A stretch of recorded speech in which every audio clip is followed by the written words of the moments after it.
CJPക്ക് പിന്നാലെ ഇതാ വരുന്നു EJP. ലക്ഷ്യം ഒരു മുതിർന്ന കേന്ദ്രമന്ത്രി തന്നെ. EJP എന്താണെന്നല്ലേ? E20 Janata party. ഒന്നിനു പിറകെ ഒന്നായി ജനകീയ മുന്നേറ്റങ്ങൾ ഉയർന്നു വരികയാണ് രാജ്യത്ത്. മോദി സർക്കാരിന് വരും ദിനങ്ങളും കടുത്ത തലവേദനയായി മാറുമെന്ന കാര്യം ഉറപ്പാണ്. കോക്രോച്ച് ജനതാ പാർട്ടി എന്ന CJP സോഷ്യൽ മീഡിയയായ ഇൻസ്റ്റഗ്രാമിൽ പിറവിയെടുത്ത് ഒരു വൻ വിദ്യാർത്ഥി മുന്നേറ്റമായി മാറുകയായിരുന്നു. നീറ്റ് പരീക്ഷാ ക്രമക്കേടായിരുന്നു CJPക്ക് വളരാനുള്ള ഊർജം നൽകിയത്. രൂപം കൊണ്ട് വെറും 2 മാസത്തിനുള്ളിൽ ശക്തമായ പ്രക്ഷോഭത്തിലൂടെ തങ്ങളുടെ ആവശ്യം നേടിയെടുക്കാൻ കൂട്ടായ്മയുടെ സ്ഥാപക നേതാവായ അഭിജിത് ദീപ്കയ്ക്കും കൂട്ടർക്കും സാധിച്ചു. സമരവീര്യത്തെ തുടർന്ന് കേന്ദ്ര വിദ്യാഭ്യാസ മന്ത്രി ധർമ്മേന്ദ്ര പ്രധാൻ രാജിവെച്ചോടി. വിദ്യാർത്ഥികളുടെ മറ്റോരോ ആവശ്യങ്ങളും കേന്ദ്ര സർക്കാർ നിറവേറ്റിക്കൊണ്ടിരിക്കുകയാണ്. അതിനിടയിലാണ് പുതിയൊരു മുന്നേറ്റത്തിന് അണിയറയിൽ കളമൊരുങ്ങുന്നത്. അതാണ് EJP എന്ന E20 ജനതാ പാർട്ടി.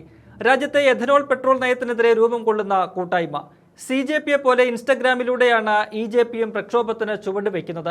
ഇൻസ്റ്റഗ്രാം അക്കൗണ്ടിൽ ഇതിനോടകം വലിയ പിന്തുണയാണ് കൂട്ടായ്മയ്ക്ക് ലഭിക്കുന്നത്. രൂപം കൊണ്ട് ദിവസങ്ങൾക്കുള്ളിൽ EJP ഇൻസ്റ്റഗ്രാം പേജിലെ ഫോളോവേഴ്സിന്റെ എണ്ണം 4 ലക്ഷം കടന്നു. സമൂഹ മാധ്യമങ്ങളിൽ EJP തരംഗമാകുന്നതാണ് കഴിഞ്ഞ മണിക്കൂറുകളിൽ രാജ്യം കണ്ടുകൊണ്ടിരിക്കുന്നത്. കേന്ദ്രമന്ത്രി നിതിൻ ഗഡ്കരിക്കെതിരായ വിമർശനങ്ങളാണ് അക്കൗണ്ടിൽ നിറയുന്നത്. അതിൽ നിന്ന് തന്നെ ലക്ഷ്യം ആരെന്ന് വ്യക്തമാണ്. എഥനോൾ കലർത്താത്ത 100% ശുദ്ധമായ പെട്രോൾ എന്നത് ഓരോ പൗരന്റെയും അവകാശമാണ്. നിർബന്ധിത എഥനോൾ കലർത്തലില്ലാത്ത 100% യഥാർത്ഥ ഇന്ധനമാണ് നമുക്ക് വേണ്ടത്. ഇതാണ് ഒരേയൊരു ആവശ്യം, ഒരേയൊരു ദൗത്യം എന്നാണ് EJP പറയുന്നത്. 100% ശുദ്ധമായ പെട്രോൾ വാങ്ങാനുള്ള ഓരോ പൗരന്റെയും അവകാശത്തിനായാണ് E20 ജനതാ പാർട്ടി പോരാടുന്നത്. സ്വന്തം വാഹനത്തിന്റെ ഇന്ധന ടാങ്കുകളിലേക്ക് എന്താണ് പോകേണ്ടതെന്ന് ഉപഭോക്താക്കൾ തീരുമാനിക്കട്ടെ എന്നാണ് സമൂഹ മാധ്യമമായ എക്സിലെ ബയോയിൽ കുറിച്ചിരിക്കുന്നത്. 20% എഥനോൾ ചേർത്ത പെട്രോൾ അഥവാ E20 പെട്രോൾ കാരണം വാഹനങ്ങൾക്കുണ്ടാകുന്ന പ്രശ്നങ്ങളെക്കുറിച്ചും E20 പെട്രോളിനെതിരായ പ്രതിഷേധങ്ങളെക്കുറിച്ചുമുള്ള വാർത്തകളാണ് ആദ്യഘട്ടത്തിൽ EJP പോസ്റ്റ് ചെയ്തത്. പിന്നീട് ധർമ്മേന്ദ്ര പ്രധാൻ രാജിവെച്ചു. അടുത്തത് എഥനോൾ ഗഡ്കരി തുടങ്ങിയ പോസ്റ്റുകൾ വന്നു. ഇതോടെയാണ് ലക്ഷ്യം വ്യക്തമായിരിക്കുന്നത്. അടുത്തിടെയാണ് എഥനോൾ കലർത്തിയ പെട്രോളിന്റെ ഉപയോഗം സംബന്ധിച്ച് രാജ്യം ഗൗരവമായ ചർച്ചയെ ആരംഭിച്ചത്. E20 പെട്രോളിന്റെ ഉപയോഗം വാഹനങ്ങളെ നശിപ്പിക്കുന്നതായി വ്യാപകമായി പരാതികളും വിമർശനങ്ങളും ഉയർന്നു. എന്നാൽ ആരോപണങ്ങളെല്ലാം തള്ളിക്കളയുകയാണ് കേന്ദ്ര സർക്കാർ ചെയ്തത്.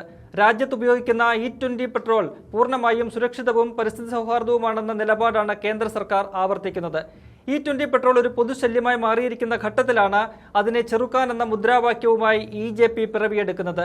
ആദ്യഘട്ടമായി ഓഗസ്റ്റ് 4-ന് ടാക്സി, ടൂറിസ്റ്റ്, വാണിജ്യവാഹന ഉടമകളോട് പാർലമെന്റിലേക്ക് മാർച്ച് നടത്താൻ എക്സ് അക്കൗണ്ടിലൂടെ ആഹ്വാനം ചെയ്തിരിക്കുകയാണ് EJP. ഇത് രാഷ്ട്രീയ മുന്നേറ്റമല്ല, ഉപഭോക്തൃ അവകാശങ്ങൾക്ക് വേണ്ടിയുള്ള മുന്നേറ്റമെന്നാണ് EJP വിശദീകരിക്കുന്നത്. CJPയുടേതിന് സമാനമായ നിലപാട് തന്നെയാണിത്. രാഷ്ട്രീയ പാർട്ടികളുടെ പിന്തുണയില്ലാതെ സമരം വിജയിപ്പിച്ച CJP തന്നെയാണ് EJPക്കും മാതൃക എന്നതിൽ തർക്കമില്ല. വിദ്യാർത്ഥികളുടെ അവകാശങ്ങൾക്ക് വേണ്ടിയുള്ള പോരാട്ടമായിരുന്നു CJPയിലൂടെ കണ്ടത്.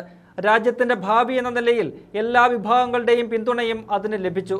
സമാനമാണ് EJP ഉയർത്തുന്ന വിഷയവും. രാജ്യത്തെ നല്ലൊരു ശതമാനം ആളുകളെയും ബാധിക്കുന്ന ഒരു വിഷയമാണ് കൂട്ടായ്മ ഉയർത്തിയിരിക്കുന്നത്. അതിനാൽ അതിന് കിട്ടുന്ന ജനപിന്തുണയും ശക്തമായിരിക്കും. രാജ്യം ഒന്നാകെ ഇളകിയെത്തിയാൽ ദില്ലി വിറയ്ക്കുമെന്ന കാര്യം ഉറപ്പാണ്. ഒരു പൊതുവായ വിഷയം ഉയർത്തി വീണ്ടും ഒരു കൂട്ടായ്മ ഉയർന്നു വരുന്നത് കേന്ദ്ര സർക്കാരിന് കടുത്ത പ്രതിസന്ധി ഉണ്ടാക്കുമെന്നതിൽ സംശയമില്ല. 2023 മുൻപ് രജിസ്റ്റർ ചെയ്ത വാഹനങ്ങളിൽ E20 പെട്രോൾ ഉപയോഗിക്കുന്നത് എഞ്ചിന്റെ തേയ്മാനത്തിനും മൈലേജ് കുറയ്ക്കുന്നതിനും ഇടയാക്കുന്നുവെന്ന് 60%-ഓളം ഉപഭോക്താക്കളും പരാതിപ്പെട്ട് കഴിഞ്ഞിട്ടുണ്ട്.